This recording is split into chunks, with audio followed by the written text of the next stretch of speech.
Lisod kayo pagpuyo nining kalibutan na kung wala tay Ginoo. Lisod kayo pagbuhat og mga maayo subay sa kabubuton sa Ginoo. Kay nganong lisod mong kayo? Kay kining kalibutan na idlas dili mahimo kung kita-kita lamang, kinahanglan ta og dakong grasya aron pagsagubang kining malisod nga kinabuhi diri sa kalibutan. Ang mga pagtulunan sa Ginoo sayon ra kayo basahon, sayo kayo memorizeon, pero kung buhaton kini lisod kayo. Pananglitan mga igsoon, kung ikaw sakitan ka sa imong isikataw o lisod kayo sa imong buot, magpasaylo niya ng tawhana.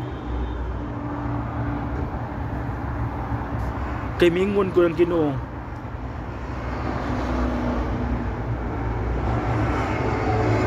kung makasala ka nimo ang imong isikataw, madako man og magamay, pasayloa siya. Sayon kayo na siya paminawon. Pero kung ikaw na gani ang nahitunguan, natungnan niya ng butanga, lisod kayo sa imong kaugalingon pagdawat sa mong pasaylo.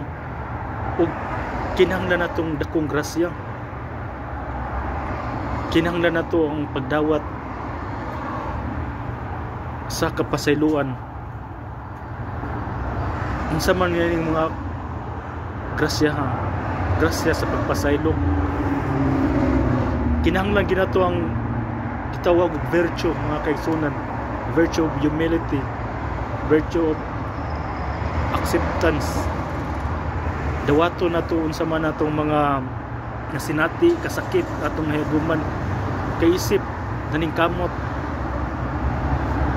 nga makapahimot ang makatuman sa kaubuton sa Ginoo. Atong dawaton ang pagpasaylo, kay mingon kong Ginoo, pasayloa ang imong isikataw. So atong panikamutan isip Katolikong Kristiyanos ang pagpasaylo, kay pinagi sa pagpasaylo, mga kaigsunan, mas nalipay ang Ginoo ug dugangan pa niya ang bertud sa pagpaubos.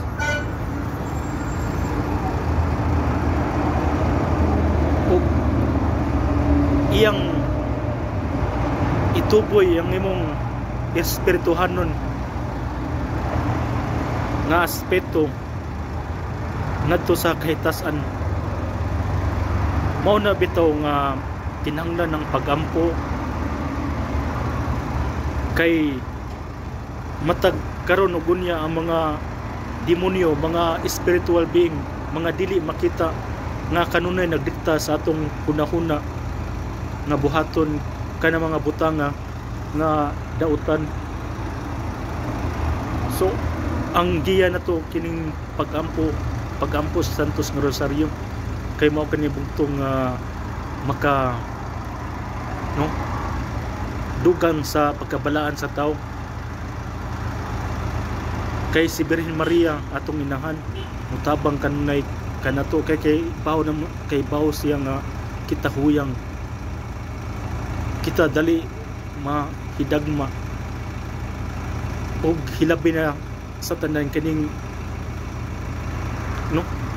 ang pag-apil, pag atin sa Santos nga misa, kay mao minay ang pinakataas nga pagampo, kay daadi ang liturgy of word and liturgy of the Eucharist, the body of Christ.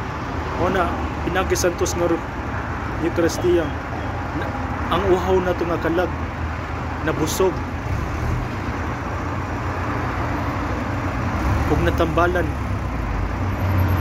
ang lawas ug dugo sa atong Ginoo nga atong dawaton nakapatabang ka nato pagpauswag sa atong kalagmong kinabuhi ug makapabalaan ug lisod kayo kining pakgangon sa mga yawa, labi na kaning yawa sa garbo sa dili pagpasaylo. Kung naa ka sa pag-ampo sa Santos nga Rosario, pag paminaw ug pag-atin sa Santos nga misa, kuha mo mga virtud, labi na sa virtud sa pagpaubos. Muna paningkamutan natong pagpaubos, kaya ang pagpaubos mong ni mao kini ang atong garantiya nga